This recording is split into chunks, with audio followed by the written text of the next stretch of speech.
Our topic tonight is going to be effective listening and effective communications, and I'll tell you why I put listening in there.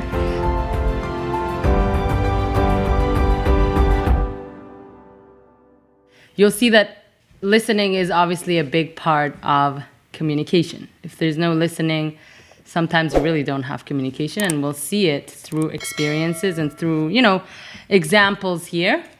So hopefully we're going to make everything clear. We're going to talk about effective listening. Then we will go into something called defining your terms, and we're going to talk about that, what that means. I'll try to give examples as well. Then we'll do like a little game. And that game with we'll pretty much explain the concepts that I'm talking about. And I would say the last thing is pretty much, some tips, mindfulness, different things that, I gathered from the whole class to summarize. And we will do, I guess, one exercise at the end. So hopefully we can get through everything. It's a long one, but if not, I'm sure we're gonna continue next week. Okay, so let's start with that. Effective communications starts really with effective listening. In Hebrew, listening, or I would say shmiat ha'ozen, literally means listening with the ear. And when the Torah says to Israel, Am Yisrael, Shema, as in, hear, O Israel, it really means not just listen, Israel, it means a deeper level of listening, focusing, paying attention, putting the pieces together to gain the full clarity, the full idea, the full concept that is told to us. And the first step to effective listening is literally just to listen, actually listening to what is being said to us and making sure that we understand what the other person's viewpoint. I would say that it's a skill. It's definitely something that we need to work on, and it's not something necessarily that you were born with or something. Some people have it easier with communications, some are not, but it's something that you can acquire. It's something that you work on and you get better and better at it. And here's, an example, and I'm sure many of you have been in the situation that you are in a heated discussion with friends, colleagues, or even with someone you're in a relationship with. And did it ever happen that you didn't feel like you were heard, or you felt like the person is just busy pushing their agenda and their argument, but they're not really listening to you? Did that ever happen to any of you? Right. And that obviously doesn't make you feel good, right? You really feel like, okay, that person is just, you kind of like, forget it. They don't even understand me. And even worse, sometimes they don't only not listen to you, but they put you down. They push your, I would say, opinions down and don't make you feel good overall. And in general, this is something that all of us, we're all guilty of in some sense. Sometimes on a, I would say, higher scale, sometimes less, but it's sometimes, it happens to all of us all the time. How many times we think we're really listening to someone, but our mind is really wandering around. Either we're not focused, or sometimes our mind is focused, but focused on, our answers. What the words that I'm going to, answer this person and get my point across, even before they finish speaking. So I'm not really truly listening to their point. And I would say before we decide whether to accept or reject an idea, before we argue, before we make statements, we first need to make sure we are paying attention. That's like number one. We need to genuinely listen to the person, genuinely try to understand what they're trying to say. And we know that if there is no real understanding, there is no real listening, there is no communication. It's just two people talking at each other instead of to each other. And that happens many times. I can listen to conversations and I'm like, wow. It doesn't even seem like there is a communication there. It's just every side is trying to say what they're trying to say, but there is no understanding, no listening. Nothing is going to come out from that conversation. What's really interesting is that the word listen and the word silence, if you look at the letters, they share the same letters. And that's something that I found is really cool, specifically to the idea that we're talking about. That listening really means to be silenced, to be quiet, to pay attention to the other person while they're speaking. Don't get busy with getting your argument ready or your ideas ready. Just listen to the person until they finish speaking. Now, the next time we find ourselves in an argument or conversation that's, you're going to go, it can get heated up. What you need to make sure, you just need to make sure you get the picture, the full picture of the conversation. Get the picture straight, hold your emotions in, and that's something that we need to work on, everyone to their level, holding it in until we make sure we understood the person correctly. And I would say that one of the keys to have good communications, even when the topic that you want to talk about, whether it's someone, like we said, in a relationship or a colleague or even your employer, anyone, or parents, even if the topic is tough or emotional, what do? After you listen carefully, what I find is the key is repeating back to the person what you understood they said, their reasoning or their message that they're trying to send across to you. And why, by doing that, you're gaining two things. One, that the person will really get the feeling, oh, wow, she or he are really listening to me and I'm being heard. So in a way, what happens is if a person, let's say, doesn't feel like they're heard, so as soon as there is a conversation, they're on a defense mode. They're defending their opinion and they're going to start shouting. They're not going to have a normal conversation. But as soon as you pass it across, you say, well, I got you. So this is what you meant. This is what you said. Oh, so you're trying to say that this and this is correct, or we should be doing that, or whatever it is the conversation is going, whatever direction it is going. And then what happens automatically and psychologically, they get it, that you get them, and they kind of calm down a little bit, and they would listen to you. Now, but that being said, that doesn't mean you're agreeing with them. That's not what I say. Listening to someone doesn't mean necessarily you're going to agree with them. You're just letting them know that you understand what they're saying.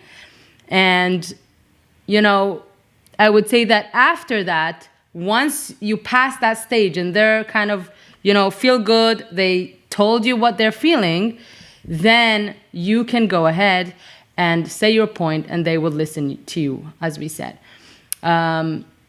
Now, anyone want to add anything to that, or they had a specific experience that, they maybe tried to do that, or it could have been nice if they would finish listening? Because when it comes to real conversations and emotions what we find that obviously, we're human beings. We have that nature that doesn't let us just, don't just talk. I want to say also, I have my side. It's not true what you're saying, whatever it is.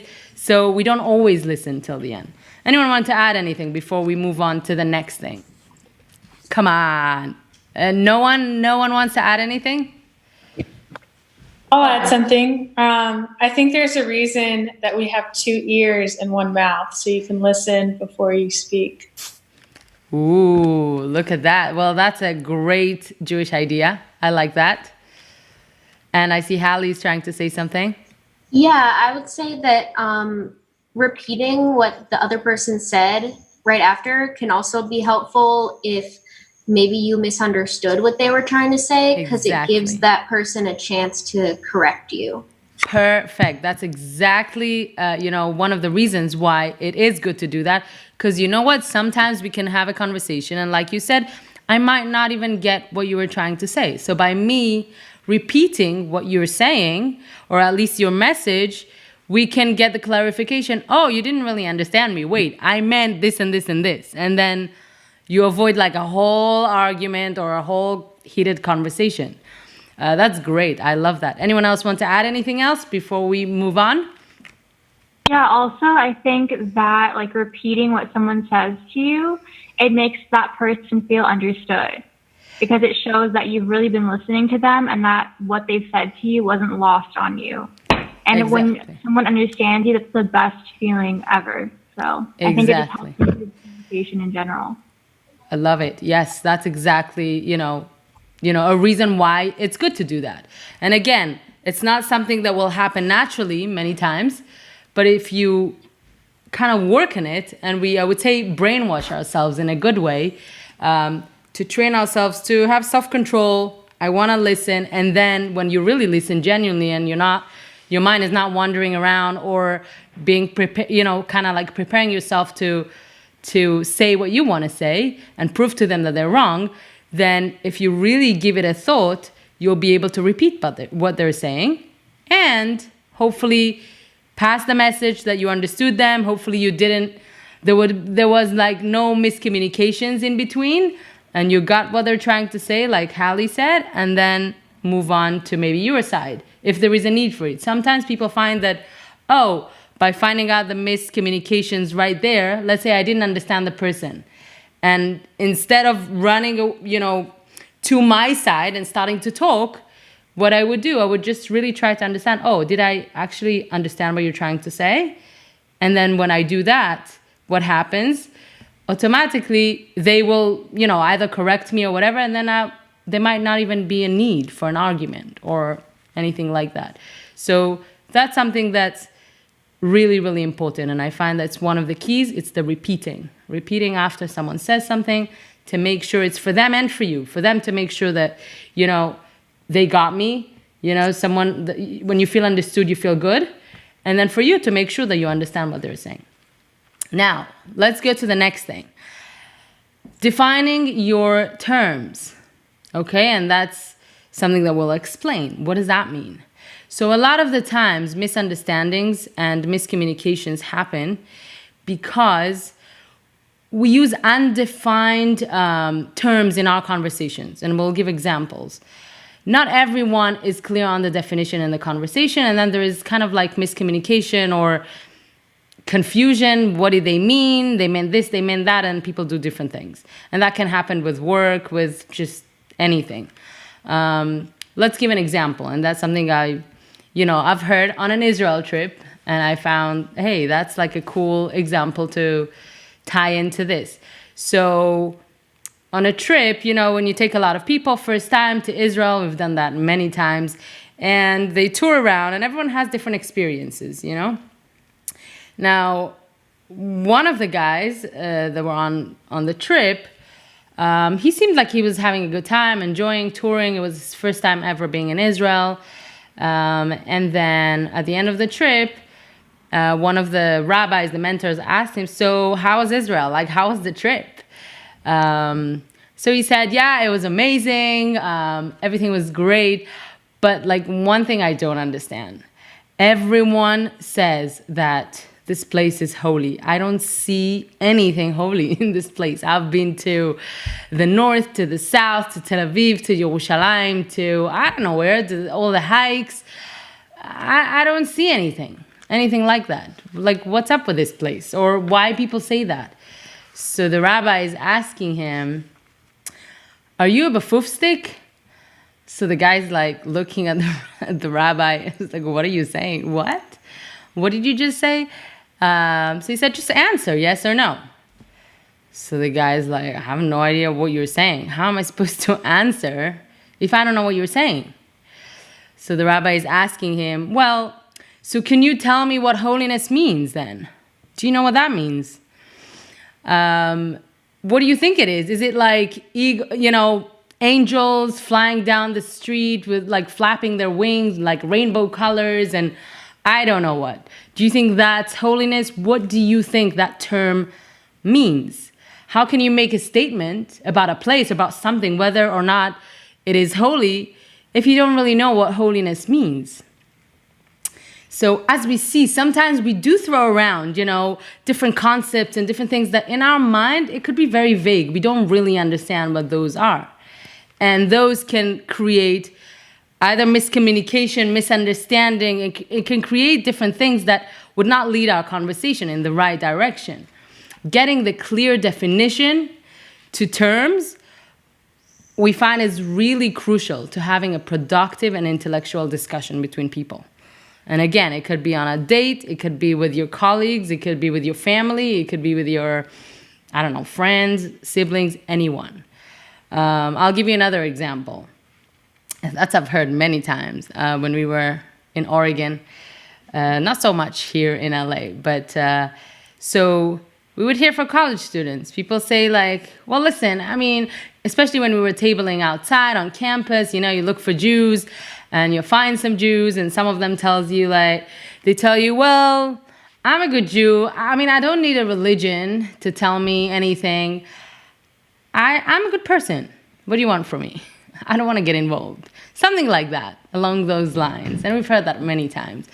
And when you analyze this, this saying, so tell me, what does it mean to be a good person? What is a good person? It could be anything. What is a good person? If your goal is to be a good person, then you need to learn about it and to understand what it really means to know if you're reaching your goal or not. Otherwise, how can you tell if you're successful or not in the goal that you have in life, if you want to be a good person? And I would say that what happens is if you don't understand the definition, like we said, then people can go around, let's say they say, I want to be a good person, and then they can just do whatever they want based on their feelings, and that happens many times, unfortunately, and they paint themselves as good because they don't have any direction or any clear definition what that really means. So in order to, and we see here again, when we have clear definition of terms that we use in our conversation or even for ourselves in life, it brings mutual understanding. It helps us be honest. It helps us be productive and be focused on our goals in life. We have direction. So if I know what good means, I would be able to follow that route or whatever it is and work on myself to be able to know that one day I can say, wow, I've worked on myself to be a good person and I somehow reached some level of being a good person. Otherwise, I could do whatever I want and I just say, well, it's out of being good, whatever it is. Everyone's doing whatever they feel anyway. So that's obviously not defined. And I'll give you even more. And this is something that I was kind of debating, shall I mention that, shall I not? We're not going to get into it, but I'm just going to show you why it can be so, it can create such a heated argument, and there is a real big problem of communication there and defining what the terms are. So, and that's something, unfortunately, I've heard a lot. Under the Israeli occupations, Palestinians are living in an apartheid state. Okay, so let's maybe try and define what this means. What is the definition of occupation? What is the definition of apartheid? And what is the definition of Palestinians? What their history? So when you really come to the understanding and you learn a lot about these concepts, then maybe you're able to have a conversation. But what I can throw in, when it comes to these things, and again, I don't want to get too much into it, but when it comes into, Israel, anti-Semitism, whatever it is, when you feel, and a lot of times you can have conversations with people, but like we said before, it's not a conversation. You can get the sense that the person is just trying to push their agenda. They're not really interested to hear you. They're not really interested to hear your opinion. And that happened to me many times on campus. They just want to throw at you whatever they think and go. So if that's the case, I wouldn't even waste my time to have a conversation. Because you can only converse with someone, you can only talk to someone that, you have to have both sides. You're not talking to yourself, then talk to the wall. There's no need for that. And you're just wasting your energy.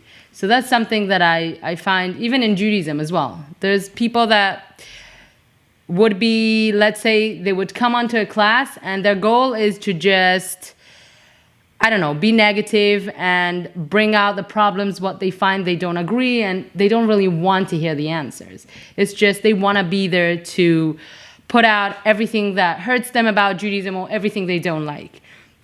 So I would say with that, you handle it in a different way, but the right way is not obviously to just being out there and throwing out your pain at whoever it is, the speaker, the rabbi, I don't know, the rebbetzin, or your friend, you know, and the person. And as speakers and as educators, we can always feel whether you're really looking for the answer or you just want to say, you know, if you want to say and you want me to listen, I would. But it's always good to get the understanding of what's happening. I've had that quite a few times. I would ask, in certain situation, I would ask, so would you want me to listen or you actually want an answer? You know, and that makes people think, and they're like, okay, I actually want someone to listen to me. And that's totally legit, but at least you know what they're coming to you for. But that's just a side thing that I wanted to add. Okay, so here is the game. Hopefully it's not going to be too hard to understand. Now, this game is really there to help us appreciate the idea of definitions, to define the terms that we're using. And in order to have better conversations, better understanding between people. So the game is called I, you, and she. And I'll tell you what that is. So I'll say a scenario, and in the scenario, we have, so when I basically talk about myself, or in the scenario, there'll be that, like, the main character, they paint themselves the best. You know, I'm the best, I'm always doing the right thing, okay? And there are some people like that. Now, the second character will be, let's say it's a person in front of you, and you know they're there, so you don't really want to insult them in any way, so you're gonna paint them kind of gray based on the scenario.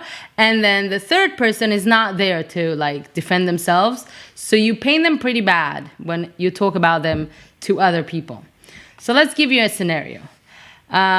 You are in a car with a guy that you're dating. It's not the first date. So you guys decided that you were going on on a trip or something, taking a route in between mountains, you know, like a beautiful drive, definitely not a straight drive. And the guy is driving on like 90 miles an hour. Okay. Now, as soon as he starts speeding, you start, you know, holding on to your chair, to your seat, and you are scared. I mean, what's happening? This guy's crazy. And what you do is you're trying to be nice, so you're asking him, aren't you being too like over adventurous or foolhardy or something like that? And the guy is answering me, no way, I'm so used to it, that's how I drive. And I'm not afraid of anything. I mean, nothing's gonna happen, don't worry. Something like that. It's kind of like shutting you down. Everything is fine. And you are scared. It's not fine. It's not going well. Now, if you're lucky to tell your story after, let's put it this way, and nothing happened, God forbid, Baruch Hashem, you managed to get safely to where you needed to, and you tell your friend the whole story, and you say, that guy was a reckless idiot. He was so crazy. Like, there's no way I'm seeing him again. Now, as we see in this story, you have three descriptions. We have three descriptions to the same person. Okay, so the first one was, you know, as I referred to it, was foolhardy or over-adventurous, let's say. The second one was about himself, no, I'm brave. And the third one, when I talk about that person to, you know, my family or my friends, I would say he was a reckless idiot. So obviously these descriptions are different. They're not the same. So what is really the reality? Does any of you have an idea what is the reality? How would you analyze this? Feel free to unmute yourself. I'd love to hear what your thoughts before I actually analyze it. Anyone? Come on, don't be shy. Just share your thoughts. I think the reality would be what you say about the person when you're not trying to save face for yourself by editing yourself in front of them. So you would refer, in this case, what would you say it is? Do you remember the 3 or should I repeat? The IU, he or she. In this case, I would say it's the he, because that's how you really felt about it. And you were just kind of trying to be gentle with him and not say that to him. But like, if you're really going to say that about someone, then that's how you really feel. Okay. So that's true. So you are saying, based on your, the way you analyzed it, that he's a reckless idiot, because that's how you referred to him as a he, right? Mm-hmm. Right. So that's great. I mean, we're going in the right direction here. So let's see. Now, by working through the objective definitions, we can really assess the situation without our emotions in the way. So let's see how we do it. What is brave? Brave describes someone who takes the necessary risk for a worthwhile purpose. And I'll give you an example. A firefighter is going into a burning house to save children. Okay, so that is brave. They still do it, it's their job, but they're still brave. Now, foolhardy describes someone who takes unnecessary risk for a noble purpose. For example, I guess a regular citizen that walks into the burning house without any protective gear to save the children. So there's no chance they're not going to get hurt, but they're still doing it because they want to save the children. So they have a purpose. Now, the third one, reckless idiot, is basically describing someone who is taking the unnecessary risk for no purpose, no worthwhile purpose, no real purpose. So I'll give you an example. The same scenario of the burning building, just a citizen or someone who walks into the building to watch the beams fall. I mean, that's what they like doing, I guess. So they're really doing something that has no purpose. They're risking themselves and for no reason, right? So now, when we have these definitions of these 3 words in our scenario, what would suit the driver best? So let's go back to the scenario. Imagine now you're back in that car. Nothing happened. You didn't ask him yet, are you being a bit too foolhardy or something? You're going back to the car ride, and based on the definitions that we have, and we understand the guy is taking the unnecessary risk for no worthwhile purpose, then he's a reckless idiot. So you're not going to say to his face, reckless idiot, but you can ask it in a nice way. Well, now that you know the definition, so you're going to say, why are you risking our lives? For what purpose? When you ask someone this question, you kind of put, in a nice way, you're putting them, I would say it's pretty intimidating, but you're putting it straight into their face. It's not going around the circle. It's not saying something else. You are scared. You need to make sure that you're safe, and you're just asking for what purpose this is done. Now, based on the definitions also, the guy hopefully will agree that he's being a reckless idiot because he understands he's risking your life for no reason, for no purpose, or whatever reason he has. I don't think there is a reason for that. Based on the scenario, there was no reason for that. So as we see here, definitions really help us and serve as a powerful tool to help us lead with our head and not necessarily just with our emotions. Because when we lead with our emotions, we can go one direction, which can be unclear. And then we have, like we see in the scenario, 3 different descriptions. To him, you say one thing, and then he still didn't get the point.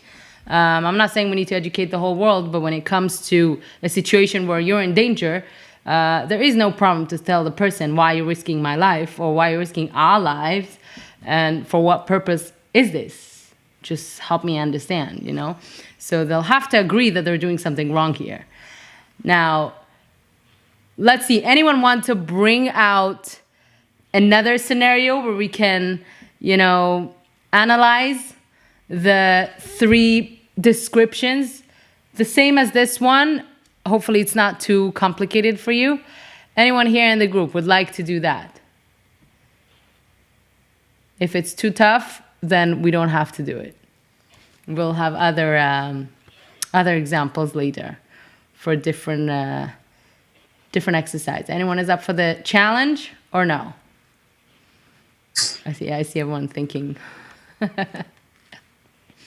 Okay, I guess we're going to continue. And if you have something and if you really want to share it after, I would love to hear. I'd love to hear some more examples that you can come up from your end. Now, talking about definitions, some people can say, well, it's too late, to like redefine things that I whether grew up with or that's my belief or whatever. But we know that it's never too late. Never too late to change, never too late to do anything. And in fact, definitions as we see are so important. Definitions of terms that we use all the time. We need to understand what we're saying when we're having conversations, what we believe in, everything about ourselves. It helps us to be more clear to other people. So what I would suggest, thinking of concepts, not right now, but even after the class, during the week, think of concepts of fundamental ideas, things that you believe in, that you grew up with or whatever, that you want to take those terms, write it down, and redefine or define it. Maybe you never had the definition for these things. And I can even give examples after. Now, and you'll see how much also these definitions, the undefined things, could create lots of problems throughout our, whether it's dating, because you can't really figure out what you exactly want and who you are and what's your religious level and all these things, or anything else. You realize that we assume a lot of things, but when it comes to the real definition of the terms, we don't actually know what those mean. And that's why we're not clear. We don't have clarity. I'll give you an example of free will, which I gave last time. I know I love that topic. I love free will. But I'll give it again because I find that it's just, I hope it's going to be the easiest to understand. So the Torah tells us, we have choice between life and death and choose life.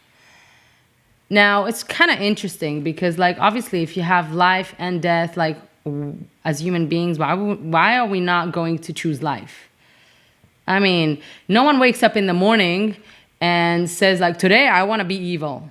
I want to be really bad. I don't think that's, most people's intention when they wake up in the morning. Most people do want to have a good day, decent day to their understanding, to their level, wherever they are in life. But let's see what it really means. So it says, and I'm going to read the verse, I have placed life and death before you, blessing and curse, and you shall choose life.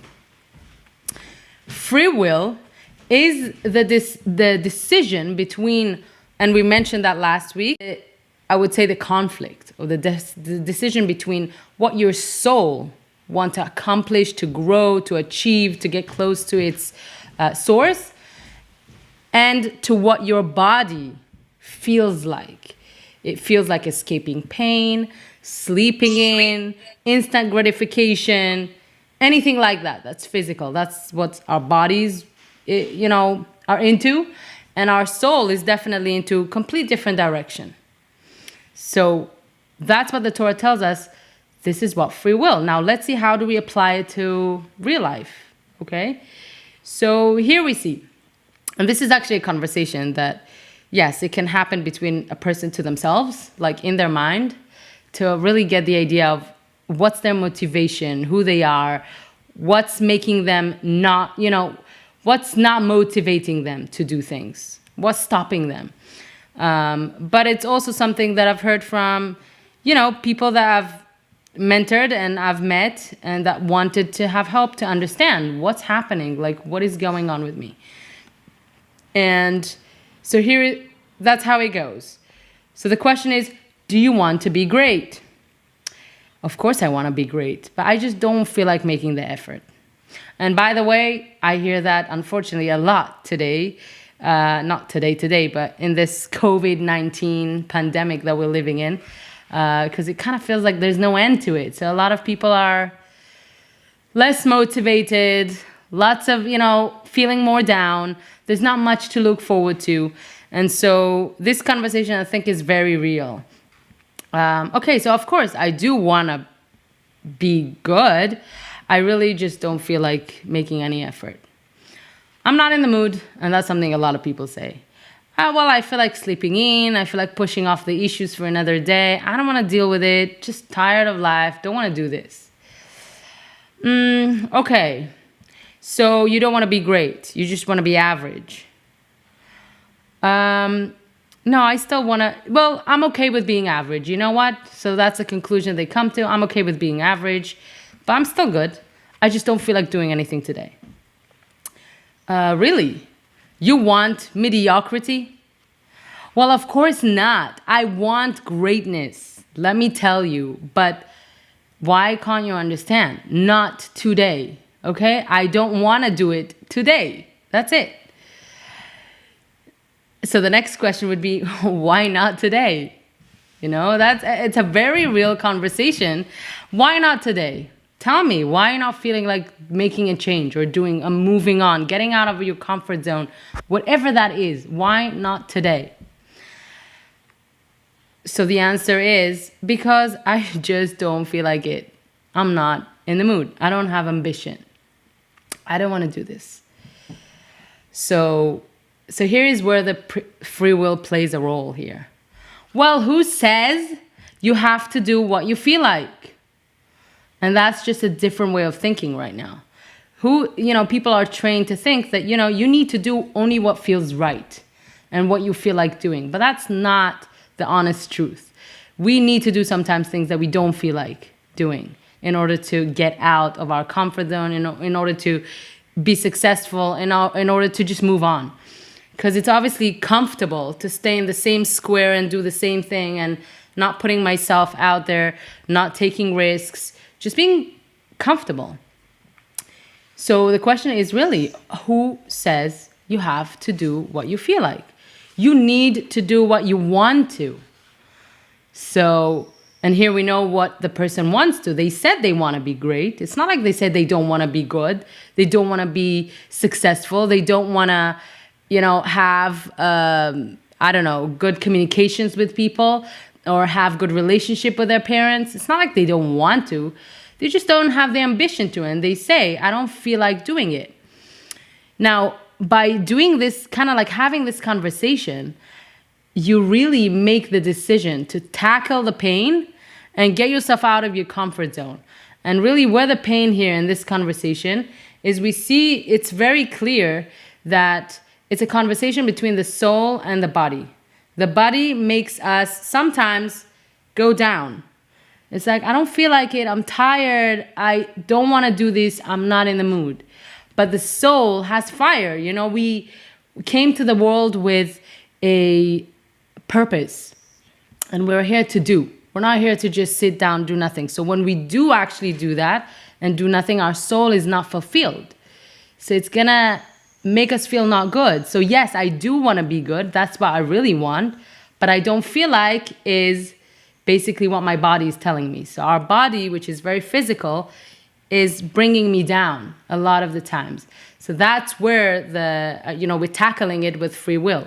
We start understanding, okay, so when I do, you can even translate it to your own, life situations, whatever. When you feel like you're really like either down or don't feel like doing something, or you're not sure why you're not getting anywhere, you have to really sit down with yourself and introspect. What's happening with me?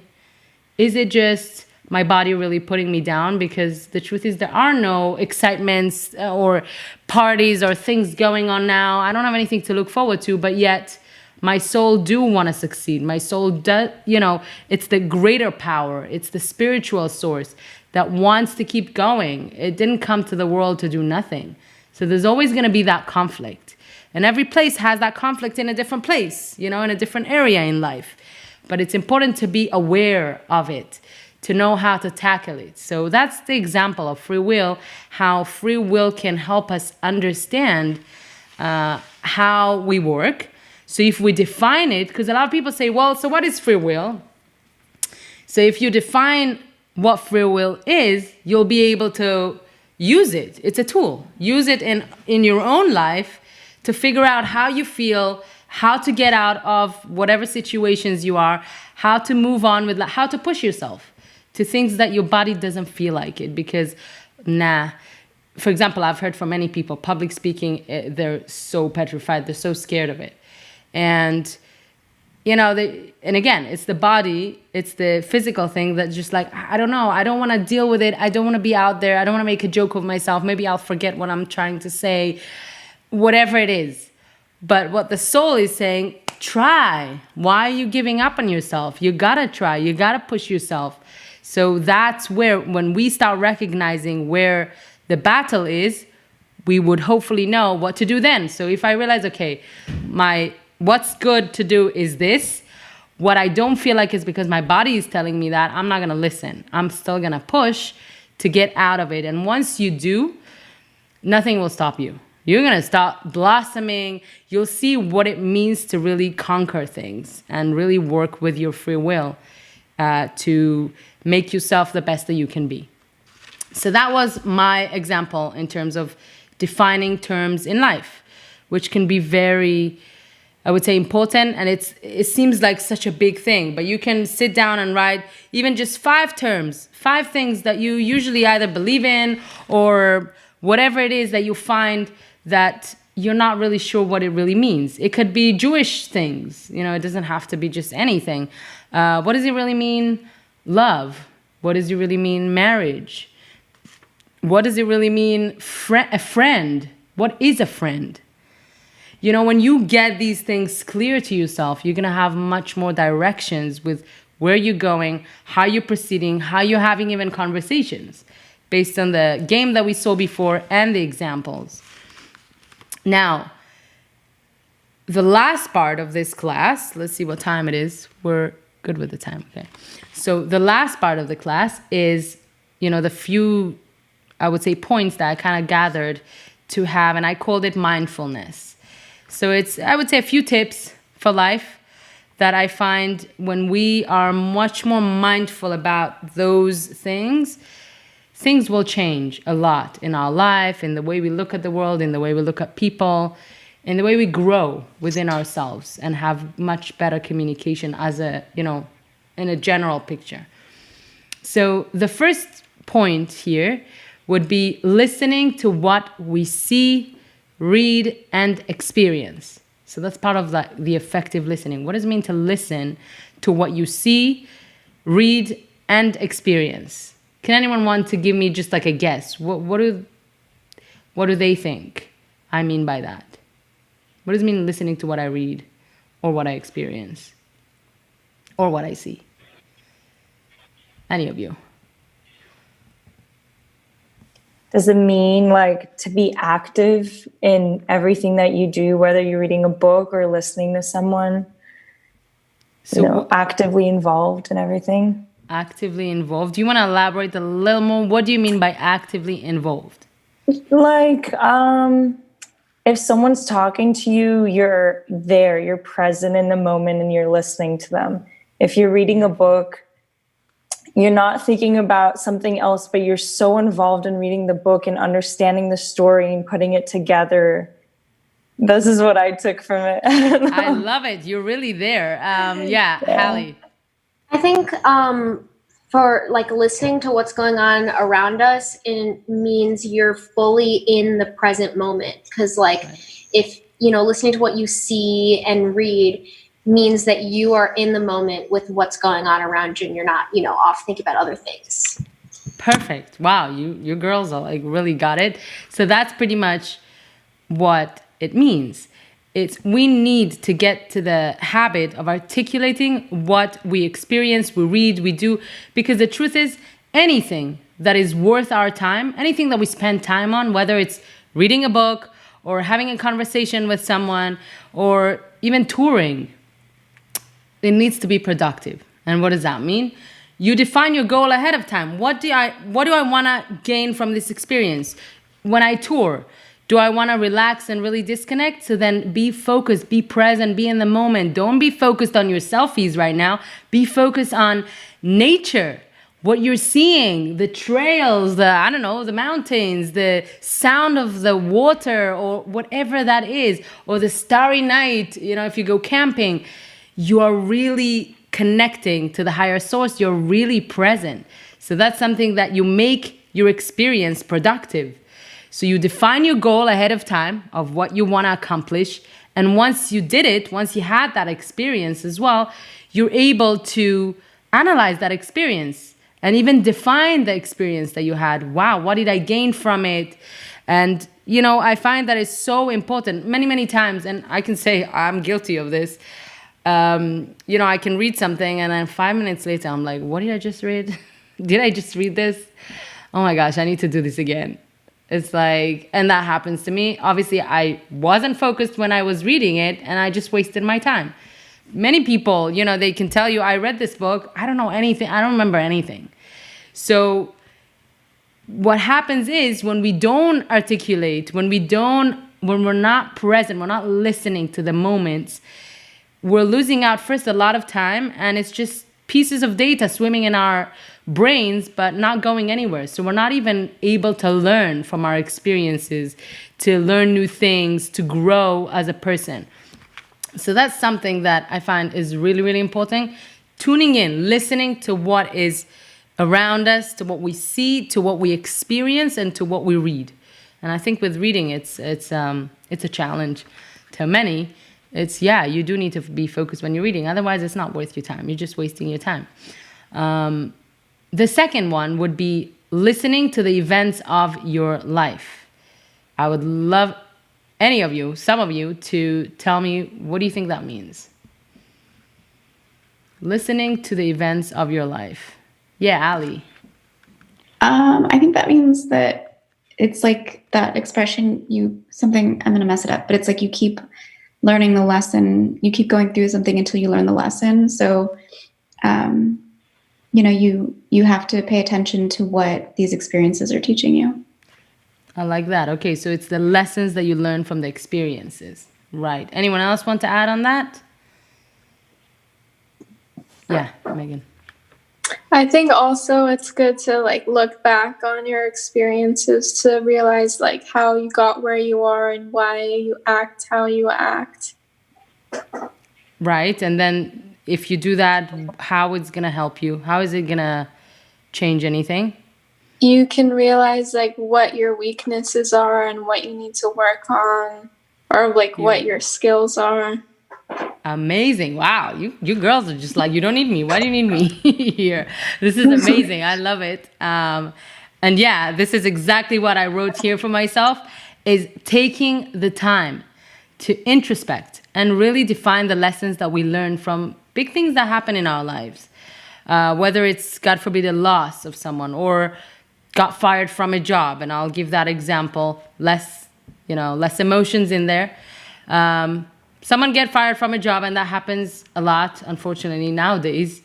So what can happen if you don't articulate and kind of connect to your experience? And again, I wouldn't say it happens because of COVID only. I'm saying when someone get fired and there is a reason for that, to get fired. So they can come out with an experience. Either if they didn't have time to really introspect and think about it, they can just either say, okay, well, I can't trust this kind of companies, or maybe I should change direction, or whatever. Employers are just I don't like to work for people. Or another thing, which I've heard, which was kind of sad to hear, well, I'm never going to have a successful career. Just never. I'm not capable of doing that. I'm just getting fired from pretty much any job I've been on. Now, if you don't introspect, so you can go through life like that and really bring yourself down because of your experiences. But what the introspection, the listening is doing, you're able to look inside to really articulate what have happened, why do I think it happened? And then, like Megan and Ali said, you can learn how to move on to the next experience. So hopefully it's not going to happen again. You can learn maybe my communication skills with my boss or with other people were not so good. I need to really sharpen it and work on it. Maybe when I talk to people, I don't know how to respect them if they don't agree with me. You know, it could be anything. Maybe there is a certain skill that needed for this job that who said you need to be born with it, but I can invest, and I can invest some time to work on it and be really good at it. If we don't have that introspection, we're not going to get anywhere. We're not going to get further. We're not going to grow. We're not going to move on. So the introspection, the listening to the events of our lives, is listening to the messages, listening to the lessons that we can learn so we can grow from it. We learn in Judaism that every challenge that we're given, we have the tools to deal with it and grow from it. It's whether we are introspecting to find the tools and really grow, or we let it bring us down and fall even lower. And as we know, a lot of the successful people in the world became successful not because they were born successful, maybe some, but a lot of the people became successful because they went through things, because they were once low there, and then they had the experiences that they had to help them grow, to help them move on, and hopefully and eventually they became those who help other people that experience these kind of experiences. And that's amazing. So we can see what mankind, what human nature can do. You can either go really down or really up from the same experience. It's all about how focused and how much you want to listen to the experience that you have and how much you want to learn from it and move on and grow from it. So that's listening to the events of our lives. And the last one is obviously kind of like a summary to our class, is listening to people, effective listening. It's something that we need to work on. It's not something that we're born to with it necessarily. We need to make sure to really hear the other person, understand what they're saying. So there's two things. You hear them, you understand them, and by doing those two, you are able to repeat what they're saying. So you're avoiding a lot of problems that can happen. And you work also on getting clear definitions that you're using in your conversations. And these are going to be essential tools for you to avoid confusion, to have clarity, and make sure that you have good and effective conversations with people when it comes to relationships, to parents, to, dating, to anything else. So far, I'm glad I was able to cover everything I wanted to cover tonight, besides our, little question exercise that I'm going to ask you all. But before we get to that, anyone want to add anything? We spoke a lot about, listening, communication, different keys, definitions. I threw in a lot of stuff here. I would really love to hear from you. What did you gain from it? What do you think, is there something you didn't agree with? Is there something you want to share with everyone? Any insight?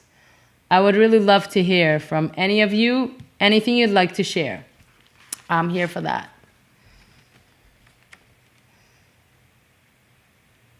Let's see. Come on. I wanted to say I really liked the idea of kind of communicating with yourself and your soul and understanding that sometimes you think of things and you actually don't even know what the meaning of it is for yourself. And I think it's something I recently discovered. I just thought of a bunch of things, but I didn't really know what they meant to me until people started questioning me about it. So I think it's really important that communication's not only with other people, but with yourself too. Love it. You phrased it really well. Yes, communication is definitely not just with other people, it's internal as well. So when we have things worked out and clear internally, we're able to be clear to other people too. We're able to have really good communications with people. And some people are good at it. Some people need to work on it a lot more, but it's something that anyone can have. It's if you have the directions, if you're able to, take the time to really look into it, you will do it. Okay, so I want to make sure we're on time. So this is great, perfect timing. What I would like to do now, let's talk about effective, I would say, listening based on our class tonight. Effective listening, effective communication. Give me an example of doing that on a date. How, if you have good communication, what can you avoid on a date that wouldn't happen? Or if you didn't use any of the communication skills, what would happen otherwise? Was my question clear, or I need to repeat it?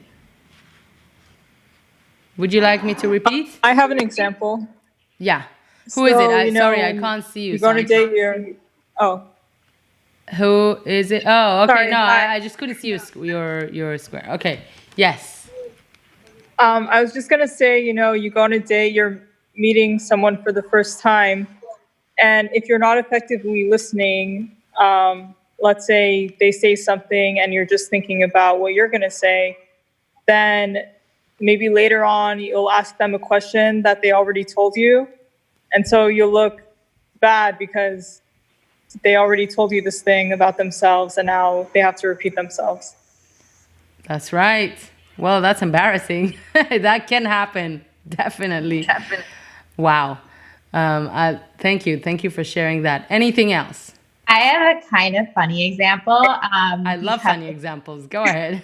Because of what you were saying about you're on a date and the guy is driving 90 miles an hour on like a thing that actually happened to me a few days ago. No way. Wow. And Tell us. And I told him he's a reckless idiot. Wow. Are you serious? That's amazing. I did, yeah. When he would cut off other cars, like he's from New York and he said that's how they drive there. And I said, you know what, that's not how we drive here. And if everyone drives like that, you have to do that to be safe. You have to realize that it's not like that here. And I said, respect isn't just, face to face. Respect is also like you're interacting with other cars on the road and you should be respectful of them because it's both our safety and their safety that's at risk. Wow, I like this. Let's call you brave. That's nice because you're really using your, definitions in the right way and able to put it into words that are clear. And that is really, really important to avoid anything else. Because the truth is, when you are in such a situation, who said you need to go around the circle, around the bush? I mean, you need to be making sure that you're feeling safe with that person. And if that's not the case, you gotta say something. So I like that. Thanks for sharing. That's. I'm sad you had that experience, but I'm happy you. Okay, he got better at driving. That's good. Well, if they listened, that's a good thing, by the way. So let's talk about that. If you actually do say a comment, on a date, and the guy's actually taking your advice or whatever you're saying, because you're saying here it's not, and they're that's what they're used to, that means something nice about the person. Let's just leave it there.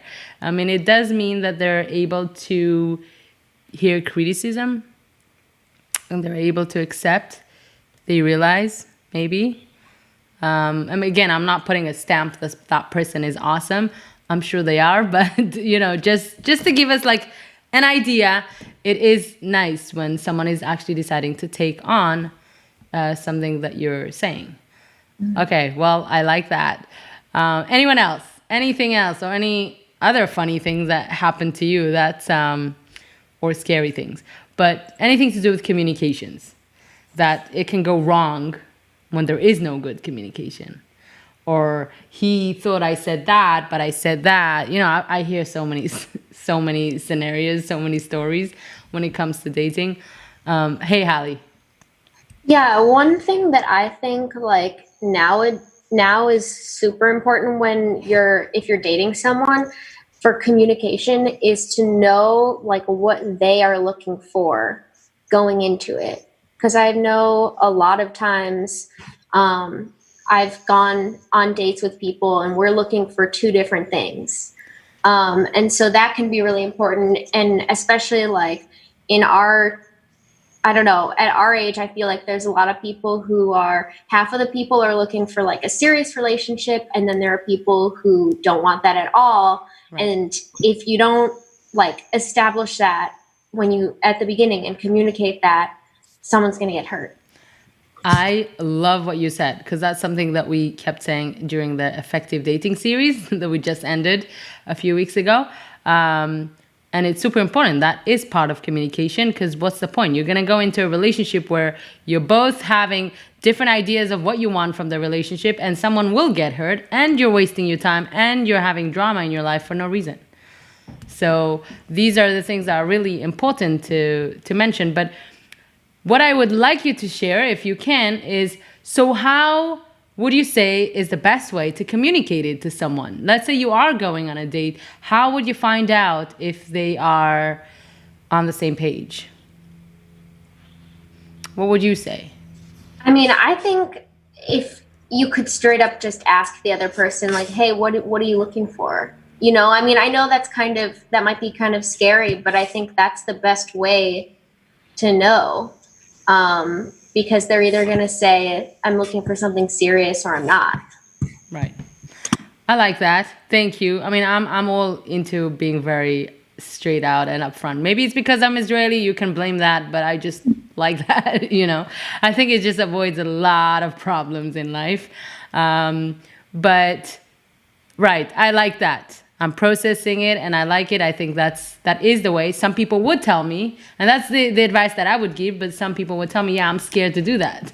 You know, I don't know, they're going to get intimidated. They'll think whatever. And I'm like, well, if you're thinking way too much about what they will think about your time, that you're going to invest in that person, and you kind of like, it's in the air, you're not really sure, then you're not really you're not really valuing your own time, yourself. You have to stand up with your values. This is, that's what I would like. And it's not like you're saying, this is what I would like. It's, you're asking nicely, what do you hope to, what's your direction in the relationship? What are you looking for? And I think sorry. Yeah, go ahead. I was going to say, I think that if you just very casually want to ask someone, if they're looking for something serious or not, and they get so intimidated by that question that they can't see you again, or they don't want to talk to you anymore, then they're probably not looking for something serious. 100% correct. Some people are scared of that. And I think there's nothing to be scared of, because you know what? If the person got so intimidated that you're asking literally what are you looking for, something serious or not? So I know, what I'm into, then they do have that problem. And so if they are not able to, let's put it this way, face the question, they're not for you. They're for sure not looking for something serious. Because if someone is serious, let me tell you from experience of working with a lot of people, any age pretty much between 20 to 40, and if they're too scared or get too intimidated, they're not ready. Don't assume that they are.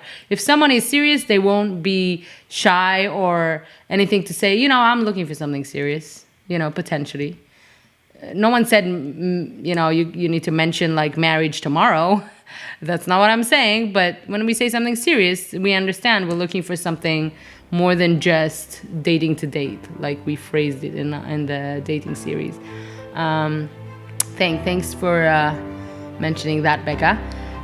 With that being said, that was wonderful. I loved it. I look at the time, so I don't want to keep you too long. It's 9:45. I had a lot of fun. I hope you all had too. And that was our, women's series number 3 on effective communication and effective listening. I'm looking forward to our next one next week on Monday. So have a beautiful evening, and looking forward to seeing you very, very soon. Thank you, Shira. Thanks, Shira. Thanks, Shira. Thank you, Shira. Pleasure. I loved it.